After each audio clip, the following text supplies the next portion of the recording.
Welcome, everyone. And as we mentioned last class, we're going to now, in this book that we're currently studying, The Theory and Practice of Universal Ethics, the Noahide Laws, by Rabbi Dr. Shimon Dovid Cowen of Australia. We're on page 305, which is in the middle of chapter 2.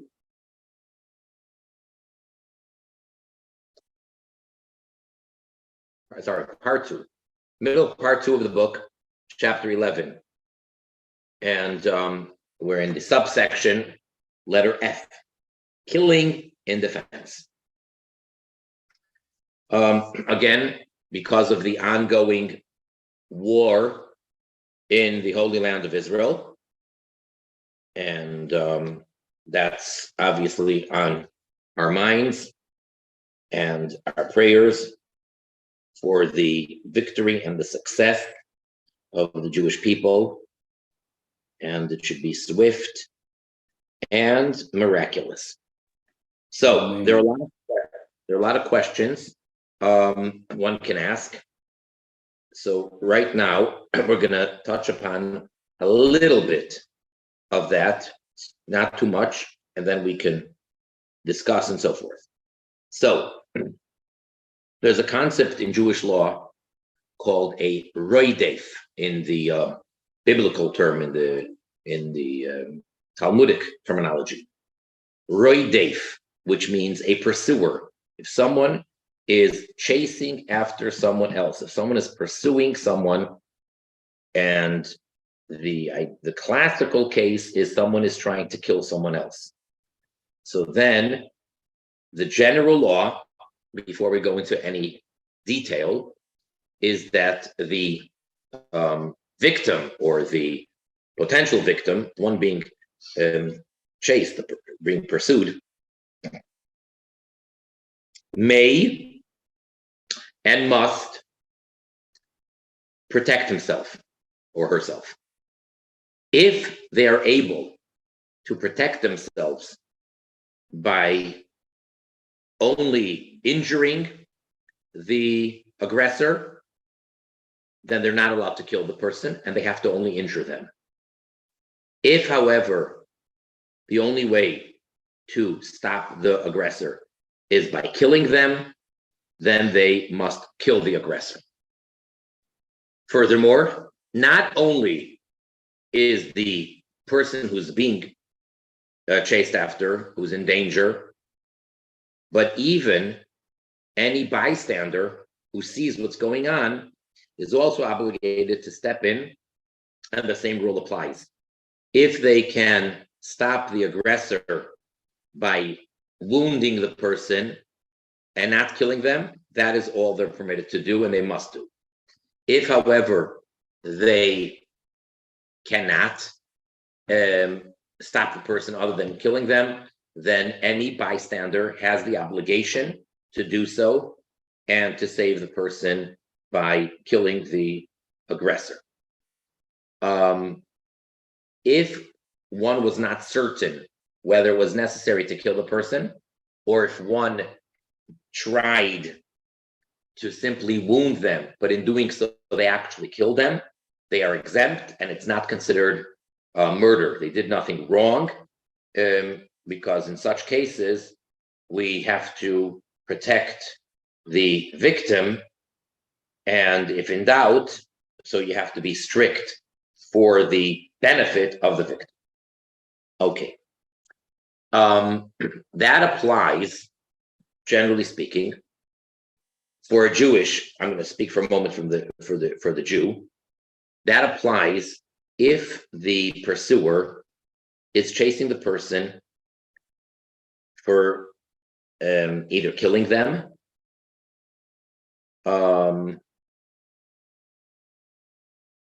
or to commit adultery with them.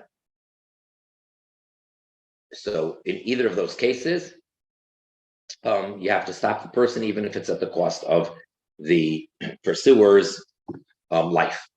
Okay, that's just a couple general outlines. Killing in defense. Page 305. The law of the pursuer. Right, Dave. The law of the pursuer applies to Noachide law. In other words, it's not limited to Jewish law and Jews amongst Jews, but it does apply to the Noachide. This states the one may attack and kill if necessary a person coming to kill oneself or another person. In other words, the attitude that we hear of mind your own business or I'm minding my own business is not always the correct thing. And sometimes to be passive and mind your own business is a sin. So if you're a bystander and you're able to stop the pursuer, you must. Let's see footnote 40. The source of this halacha, this law, as explained by the Teiras ben Noach, the laws of Kings 9, letter section 22, is in the Talmud, Sanhedrin 72b, from the verse Shoifech dam ha'adam ba'adam dam yishafech, which we just had recently in the Torah portion in chapter 9 of Genesis, which translated means if one who spills blood of man, his blood shall be spilled, which was repeated at Sinai in the verse Im b'machteres yimotzei haganav v'huka v'meis ein loy damim, which is later on in Exodus 22 in the section, weekly portion called Mishpatim, which translated means if in the tunnel, how eerie that is, if in the tunnel the thief would be found and he was hit and killed, he has no blood, meaning that the person who killed him is totally innocent and he did not kill an innocent person. Meaning to say, and first let me give you the classical case that the Torah is actually speaking about, which is just the stereotype or the typical case, which of course applies in the broader sense to any number of such cases.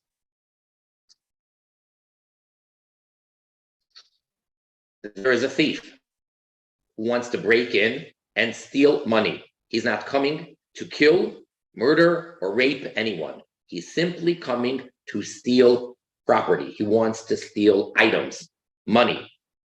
And his goal is to sneak in, break in, take the merchandise, make an about face, get out, and not be caught, and be a successful thief. That's all he wants. He doesn't want any trouble, doesn't want to kill anybody, surely doesn't want to get killed, doesn't want to hurt anybody. He just wants to break into the house and steal whatever valuable stuff they have. That's it.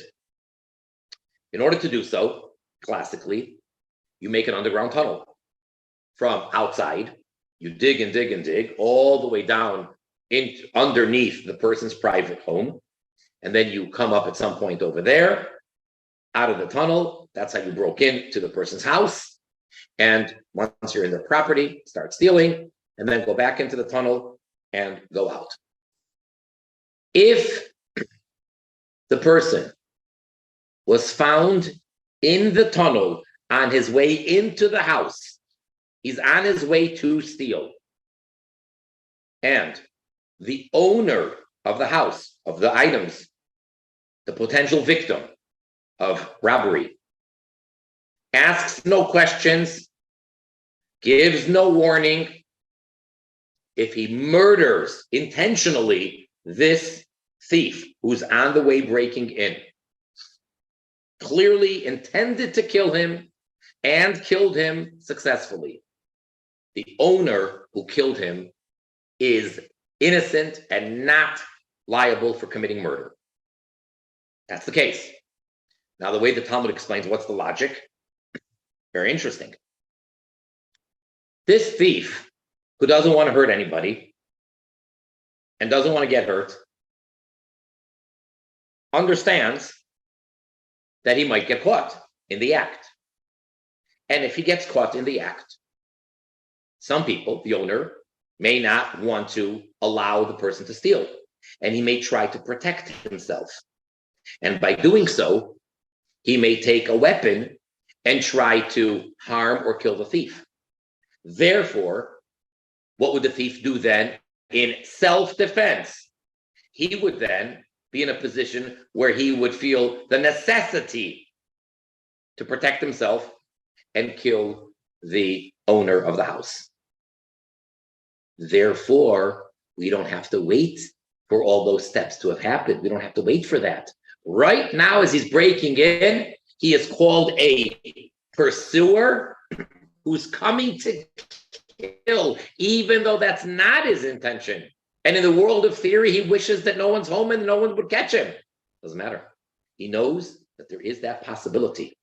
And therefore, and it really makes no difference whether he's armed or unarmed, but let's say he is armed. Why in the world does he have a weapon if he doesn't plan on killing anybody? Oh, in self-defense. So you don't have to wait until he, etc. Kill him right away. Okay. And that is learned out from this verse in Exodus. The Talmud Sanhedrin 57b restates the law, and the Rambam presents it as halacha, as Jewish law, in Hilchos Melachim, in the Laws of Kings, chapter 9, law number 4. Okay. So that's clearly the case for Jews. Back to the text itself, third line in this paragraph. If, on the other hand, one could have stopped the attack by shooting or wounding the pursuer in a limb, then killing the pursuer is itself a punishable act of murder, because he had no right to kill him. He could have just stopped him. To stop the pursuer, however, is obligatory, whether you're the one being chased after or whether you're the bystander. You must stop him. If you can, don't kill him. If you must, kill him.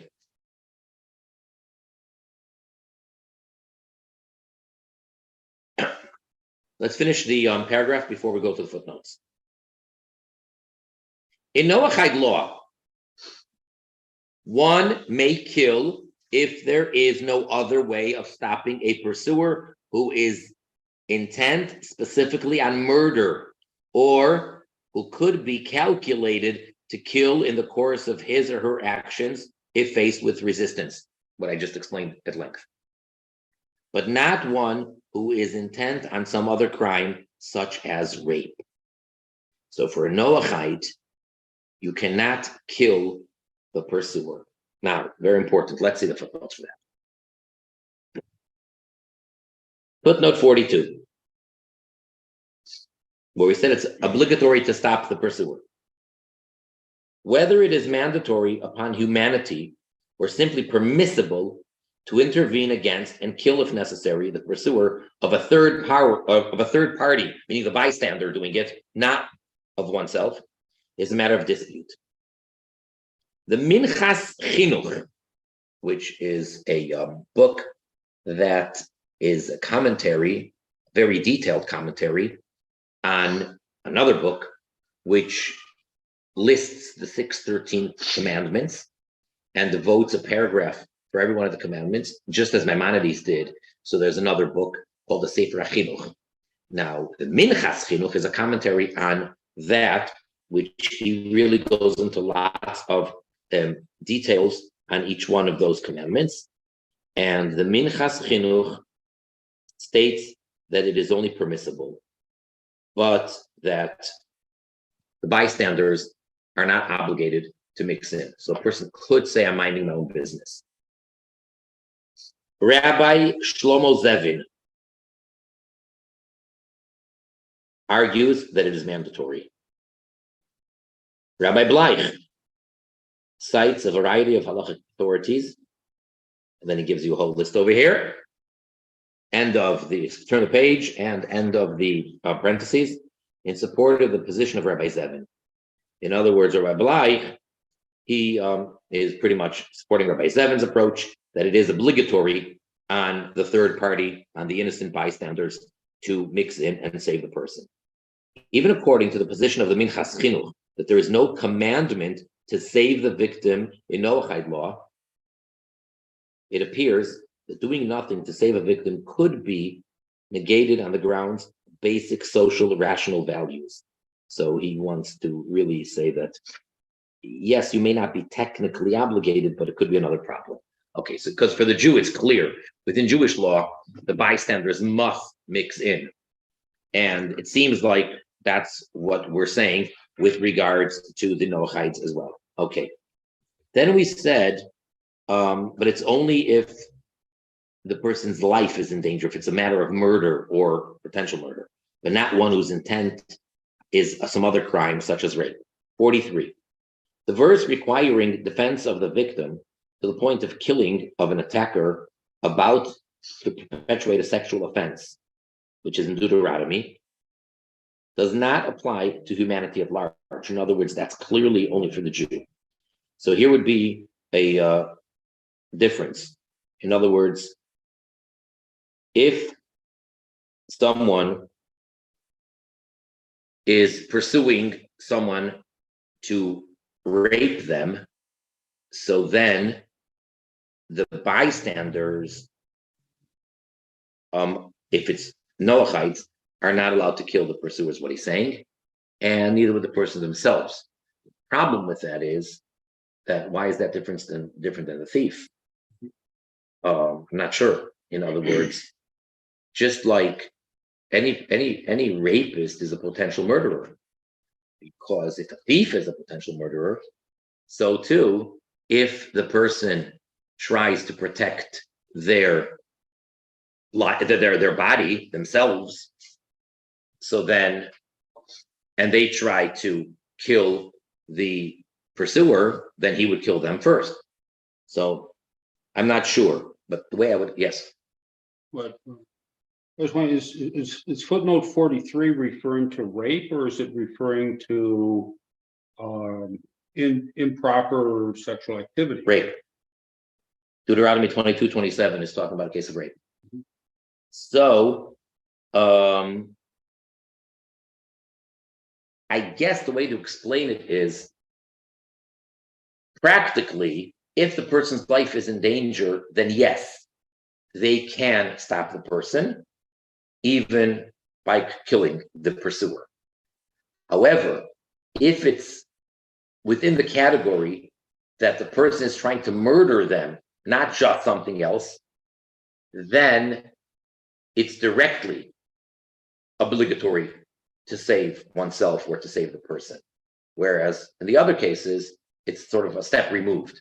It's not a direct obligation, only because murder could be involved, therefore, but it's not because, no, if somehow theoretically you knew that the thief would never kill the person, which by the way, I don't want to get too detailed, but the Talmud does go into that case within Jews. If you, for example, what happens if the thief already turned around? You did not confront him, and he already is back into the tunnel, leaving with the merchandise. His back is turned. He's crawling into the tunnel. He's still in your house. He turned his back. He's going into the tunnel to get out.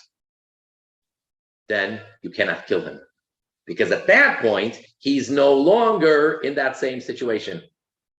Or if it's clear as day, clear as the sun, that he would never kill the owner of the house who would try to stop him, even at the expense of his own life, case being a father and a son. So if the thief is a father and the homeowner is the son, then the son is not allowed to kill the father, because we say that even if the father of the thief would be confronted, and then his life would be in danger because his son is about to kill him, the father would still not kill his son in self-defense. Therefore, the son is not allowed to kill the thief, which is his father. So if you can get to a theoretical case where the thief is not coming for murder, then you can't really protect yourself by killing him. And the same thing, if somehow you know that this potential rapist would not kill the victim under any circumstances, then you wouldn't be able to kill him in order to save yourself from this crime. Okay. Defensive war. The only circumstance in which a nation may fight another in accordance with Noahide law is that of self-defense. Because you can't just say, well, we want to get more territory. So that's the way it works in the world of war, historically. I want to conquer more land, whether it's from those individuals that wanted to actually conquer the entire world, or whether he just wants to expand his borders and have more land. That is not permissible. Only self-defense. Without this, there is an infraction of the prohibition of killing. War fought in self-defense is an extension of the law of the pursuer or attacker against whom one may defend oneself by taking the life of the pursuer, if this maximum measure is necessary. Okay? So basically, that's why we did the first part. That's like an intro. That's a lead into this. So basically, war of self-defense falls into the category of one-on-one, that the person can protect his own life by the pursuer. Well, here, this nation is pursuing this nation, so therefore they are permitted to go to war and kill the enemy. That's between two non-Jewish nations. Every state, like an individual, is entitled to defend itself against an attacker. The law of the pursuer also permits the defense of a third party, i.e., to make war even against the attacker upon another state, which, of course, we know about that from any world history of any time, but especially of the past 100 years and less, that other countries mix into other countries' business. And it's not like you're even in the same region. Country A attacked country B. Comes along country C, who's in a totally different continent, and mixes in. That's the right thing to do, because that's the idea of the third party mixing in. Arguably, a nation can also interfere in the internal life of another nation to stop the unwarranted killing by its ruler or government of its own citizens.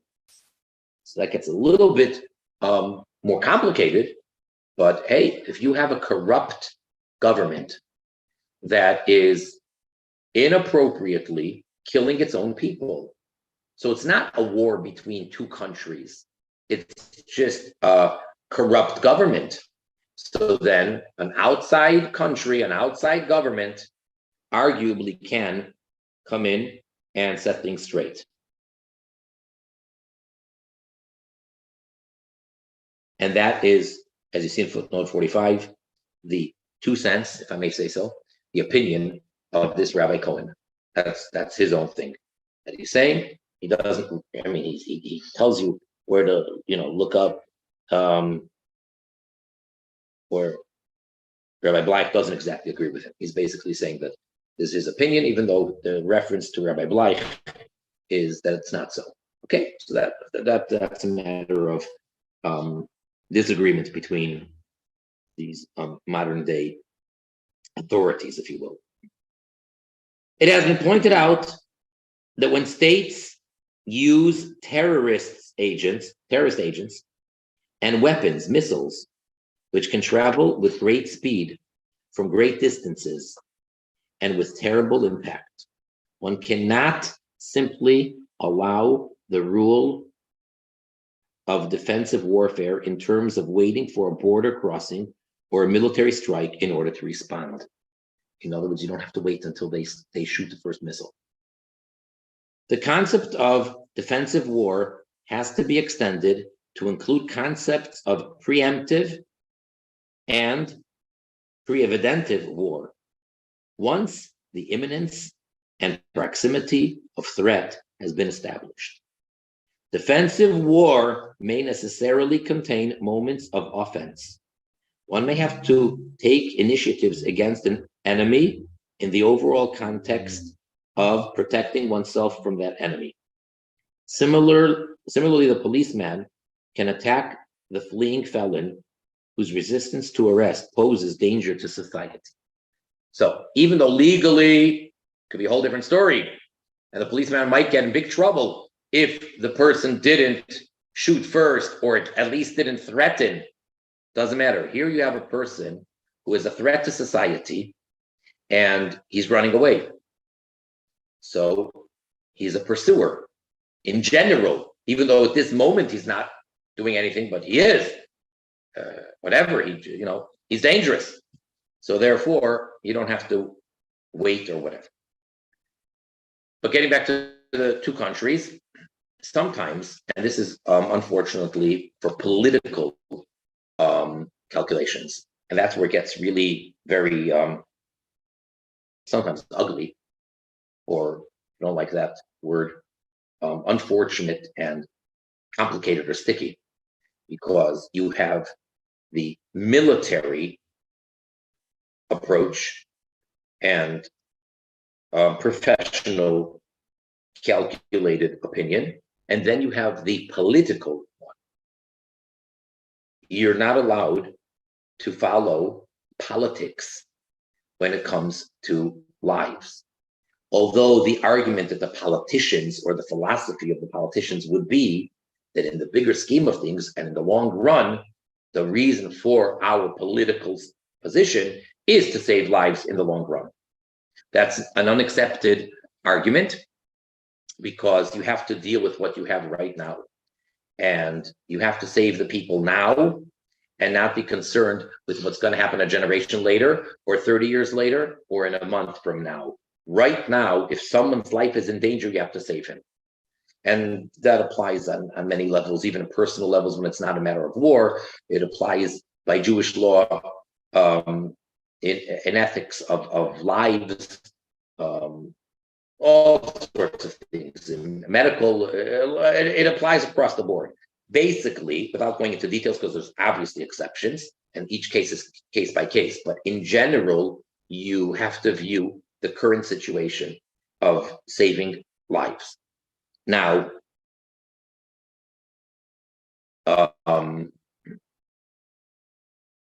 there have been wars where, for example, modern day Israel did not want, talking about particular war, did not want to be the ones to technically, quote unquote, start the war.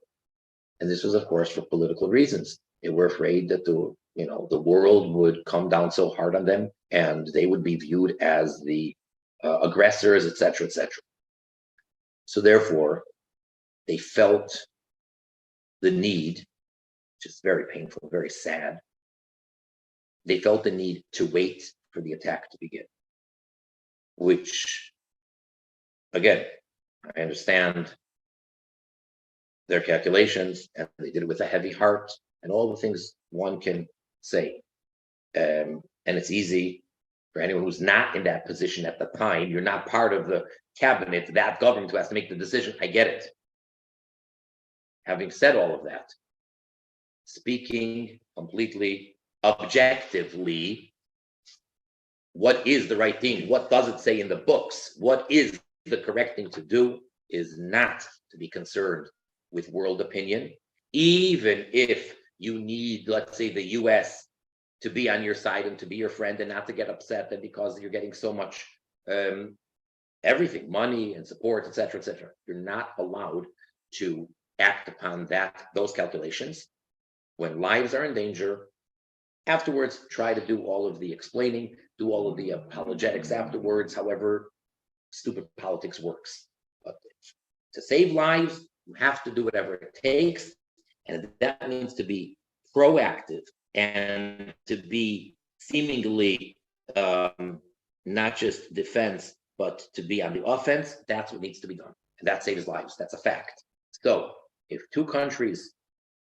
one country knows that there's a threat from another country, it is considered self-defense. The other country is considered a pursuer, and that would be a case where it's permissible to have a war. The next piece, abortion, is not really relevant to our discussion now. So I'm going to elaborate a little bit more about the current situation in Israel. First of all, it's different than what we just discussed here, because we're discussing from the Noahide perspective two Noahide countries, 2 of the 70 nations, 2 non-Jewish countries, all this applies to. And here we're talking about an enemy of the Jews against the Jewish people. That's one thing. Secondly, it is not theoretical, and it's not a notion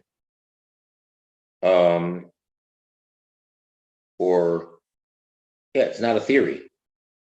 It's a proven fact that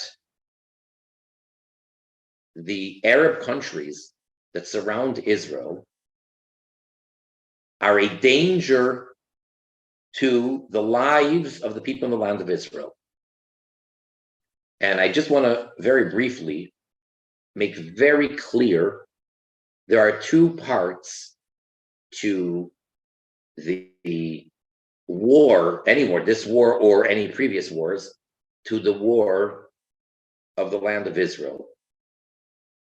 One part is the right that the Jews have to this land, which is actually this week's Torah portion, the 3rd Torah portion in the whole cycle of the year in the book of Genesis. Lech Lecha is what it's called. It's the 3rd week that we're reading of the Torah. And I think it's chapter 15 or so in the book of Genesis, where the covenant, the bris bein absarim with Abraham, where God Almighty promises and swears, makes a covenant with Abraham that this particular geographic piece of land, today known as the land of Israel, belongs to, at the time, the future Jewish nation. And it's theirs. That's one side of it. That is not the focal point right now. That's just explaining why are we there in the first place.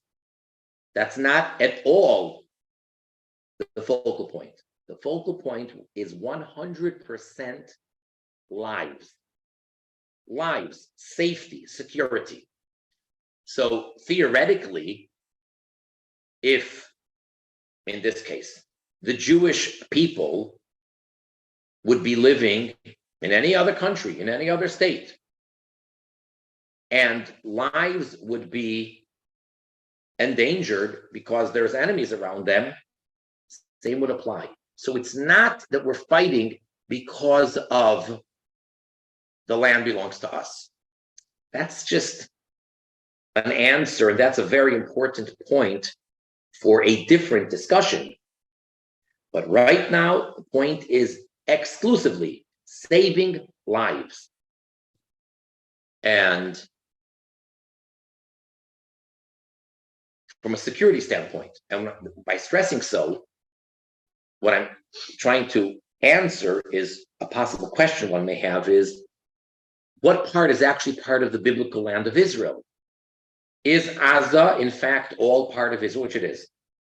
Well, what about up north and how far south? And we know that the Jewish people in the 6-Day War got basically the entire Sinai desert, and then unfortunately they gave it away to Egypt right afterwards. So one might ask, if you know the biblical map, say, well, that's not part of the Holy Land anyway. Nothing to do with that. It's not part of the Promised Land. It's not part of the Holy Land. Irrelevant. We need that for security purposes. And if you look at the map, you don't have to be a expert in military geography, etc. Any simple person, you look at the map and look at the layout. Countries are where the entire land of Israel, anyway, any borders, is in danger by its surrounding enemies. Therefore, it is necessary to have very strong borders. And every piece of land is necessary for the security of the lives of the people, period. So therefore, it's not a question of how far north does it go. We were attacked, and in the summer of 1982, to go all the way in, to go all the way till Beirut and conquer it and not give it back. Hold on to that. It's irrelevant if that's part of the biblical Holy Land or not.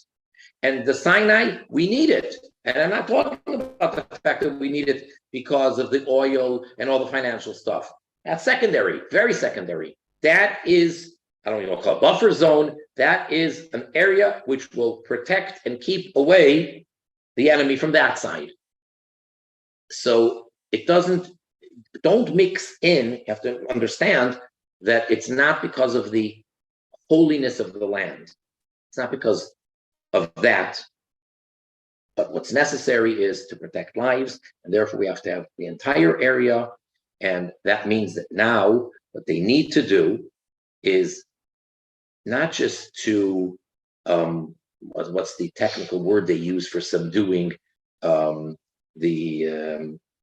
ruling government in Gaza. We need to completely take over and take back Gaza in its entirety, the north to the south completely. And besides destroying the terrorist organizations, even after that, and even after the dust settles, and even after the Jewish people have this great, amazing, miraculous victory, the Israeli government dare not speak about, now you can come to the table on our terms, and now we can have more, whatever they want to call it, peace and all that kind of discussions, and now we're going to decide to give to the so-called Palestinian people. No, God forbid. There's no such thing. There's no peace talks because these people are sworn enemies. Say, well, you got rid of them, but now you have the good people left. No such thing. This is the land. It has to be under Jewish rule. That's it. Not because it's the Holy Land. In order to save lives. A lot more to say about that, but at this point, we're going to open up for questions and comments.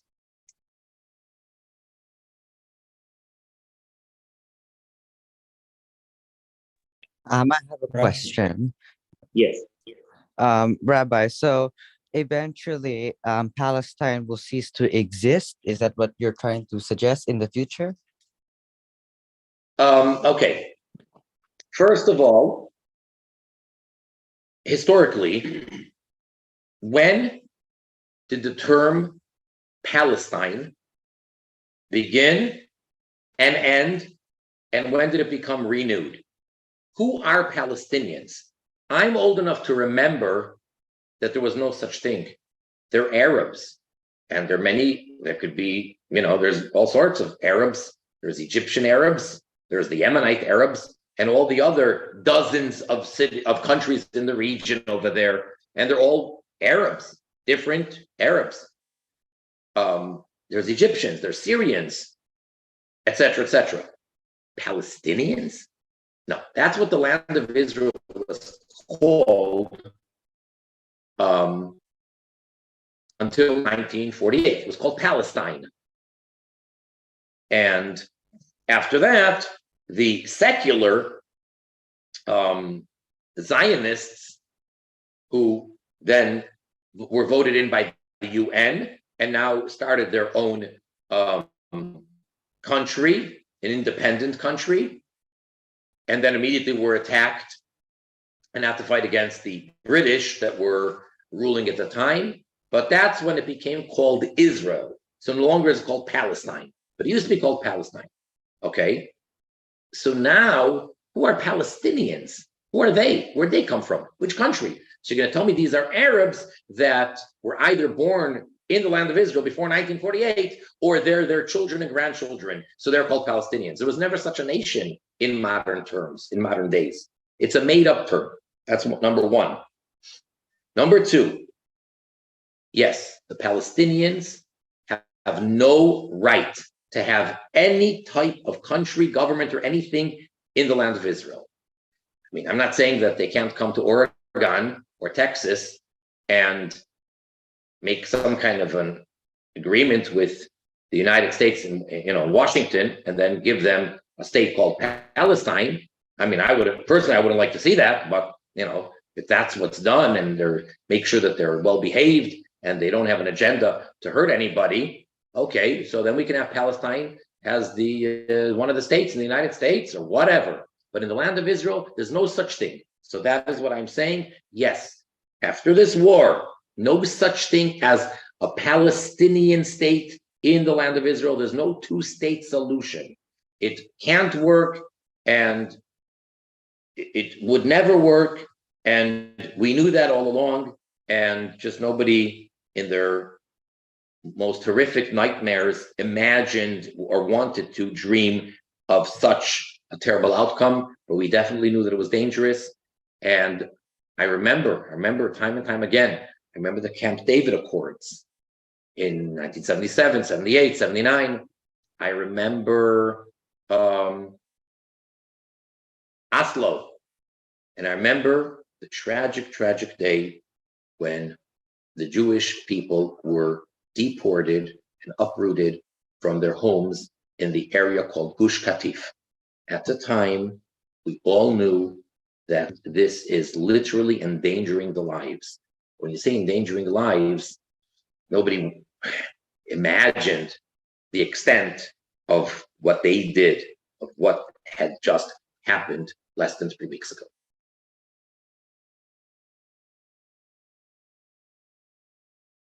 Thank you, Rabbi, for the answer. It was a little bit of a lengthy answer, but I hope I answered your question. Anyone else? Rabbi, Yes. can you elaborate a bit on the future borders of Israel when Moshiach is already king? Does it Okay. include the Jordan? Does it include the part of South Lebanon and so on? Okay. That's a very, very good point.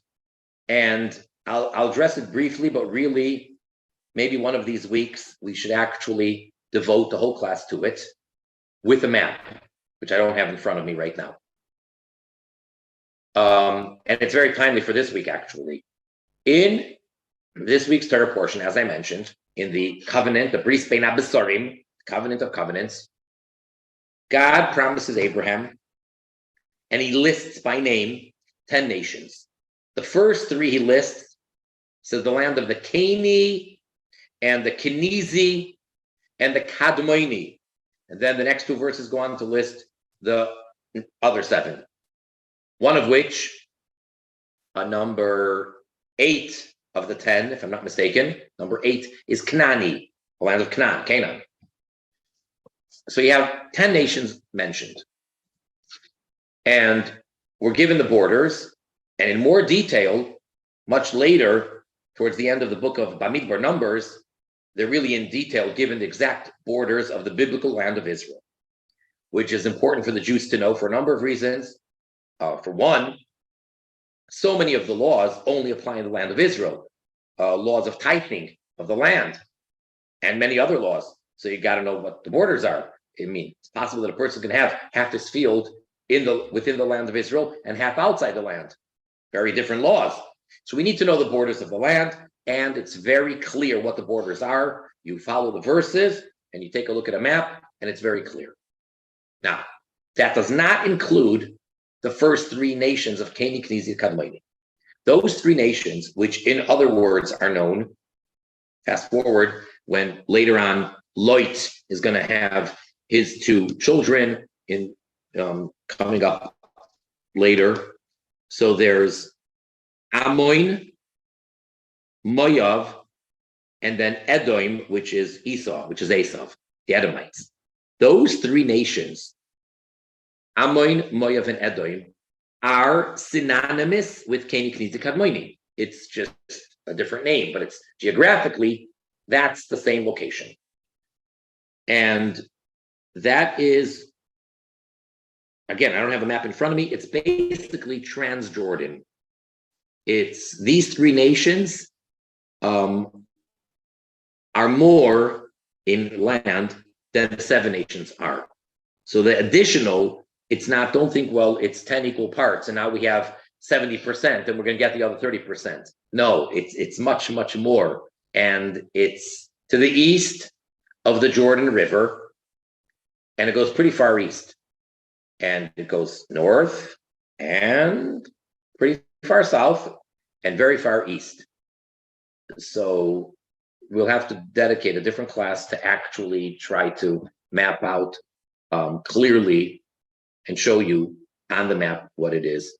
But the countries are basically Jordan and Transjordan. And the good news is that in the talk of this Shabbos of Lech Lecha, of exactly 33 years ago, exactly 33 years ago today, the Rabbi Melech HaMashiach spoke about this covenant that God made with Abraham, and about how now, being that we're at the very end of exile, and we have to prepare, Jewish people need to prepare to receive this land.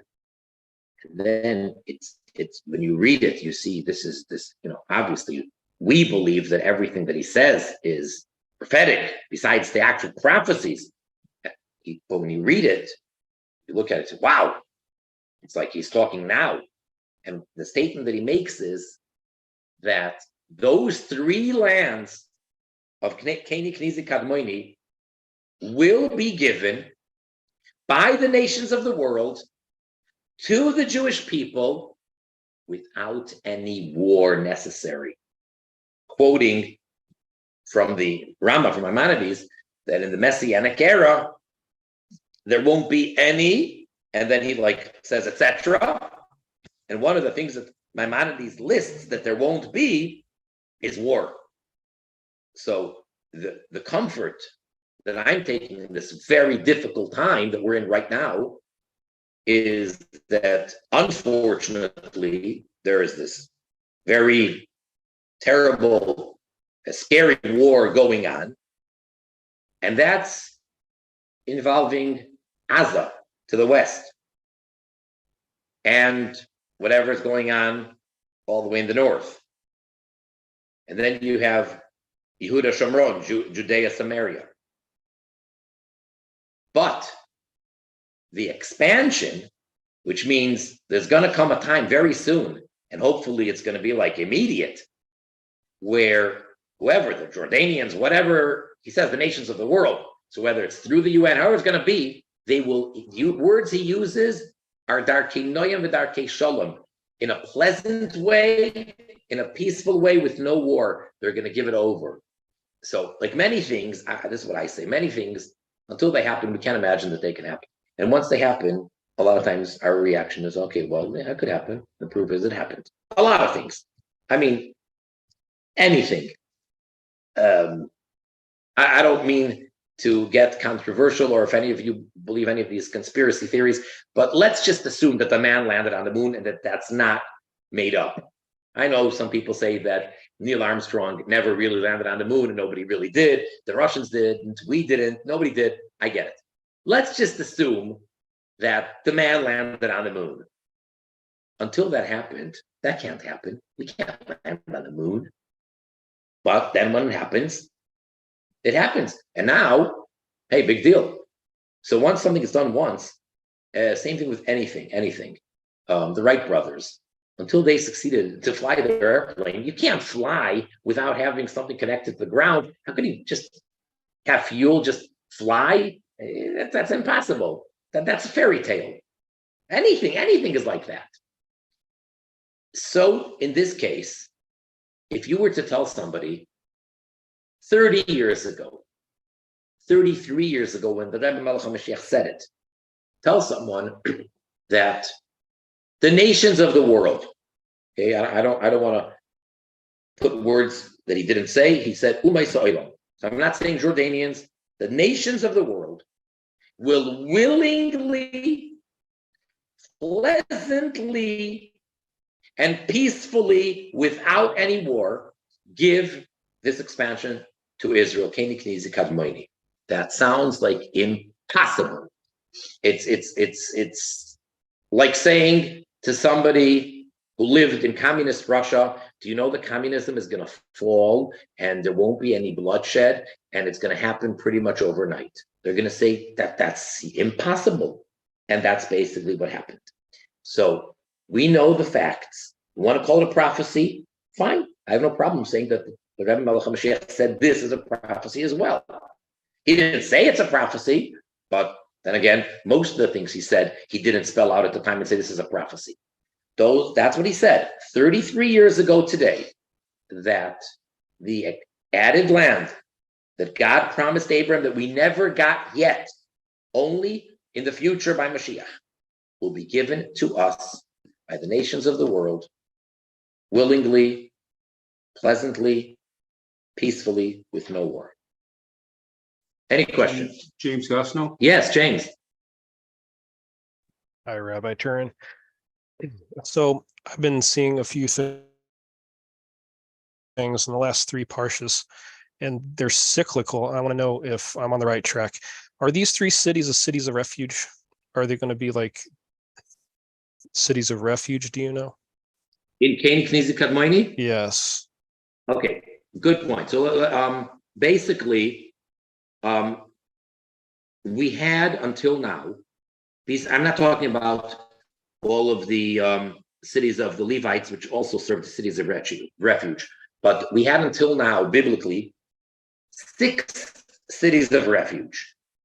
3 on the eastern side of the Jordan, in the land of the tribe of Reuven and Gad, 3 cities, and pretty much directly across from them on the other side, on the western side of the Jordan, in Israel proper, so to say, another 3 cities. Moses designated the first 3, even though they would not work yet until we had the other 3 to make a total of 6. And only after they crossed the Jordan with Joshua and conquered the land did they then make the other 3, and then retroactively the 3 on the eastern side worked. So we had 3 throughout all of the years of the Jewish people residing in Israel, 3 cities of refuge. And then it states clearly that when God will expand your borders, you are then to add 3 more. So the additional 3 to make it a total of 9 are in fact going to be in this land of Keni, Knizi, and Kadmon. Amazing. That answers my question, I think. I really appreciate it. Thank you so much. Anyone else?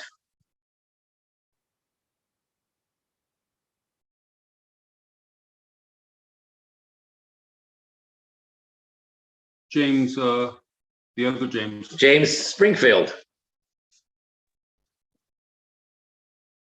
Yes, hi, I'm sorry, is it my turn? I have a little bit of connection issue. You're on. Good evening, everyone. I know I just wanted, this is more of a comment than anything. If I may, you mentioned about sometime maybe perhaps having a class, about the map in front of you. There is a website, it's called liveuamap.com. It has news updates. It's like an aggregate site, but it'll show a map and show all the, like, whether it's AP, Al Jazeera, whatever news outlet issues a news statement, that it'll pop up on here, and so you'll see it. Anyway, it's the most accurate real time that I've been following. You can follow what's going on in Ukraine, what's going on. I first learned about it from following what was going on in Syria. And it's almost near real time reporting, and it's pretty respected journalistically, and it's called liveuamap.com. So if I may, please, everybody, give that some consideration. You'll get a lot of good information in there. Thank you. Thank you, everyone. Thank you. I'll retype it again in the chat if that's okay. All right. So I don't forget, and that we could be a little bit prepared. In 2 weeks from tonight, we're not having class.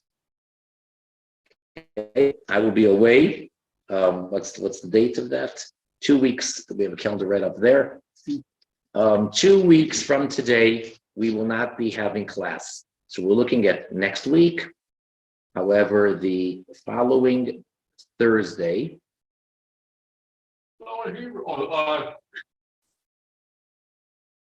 See it? This is, No, look at the right. There's another one on the wall, the white paper. That's just one sheet next to you, straight ahead of you. See that? On the left-hand column.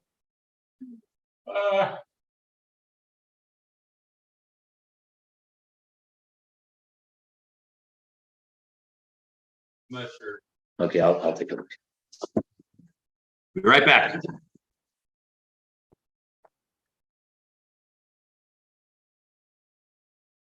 Thursday the 9th. November 9th. So we do have a class next week, but November 9th, we do not have a class. Got that, everyone? Okay. And we'll see. We'll be able to try to prepare the class with a map and all that. Because, there was the original conquest of the land with Joshua, and then there was again with Ezra when they came up for the second temple, that era. And they're different areas. Whatever. I'll save it for that class. Okay, all the best. Wishing everybody all the best. Keep on praying and keep on doing good deeds and spreading the awareness and keeping the 7 Noahide commandments and make this world proper, peaceful, messianic world it's meant to be. Everyone, be well. All the best. Mashiach now. Thank you, Amen. Rabbi. Thank you, Rabbi. Thank you. Thank you. Good night, everyone. Good night. Have a good evening.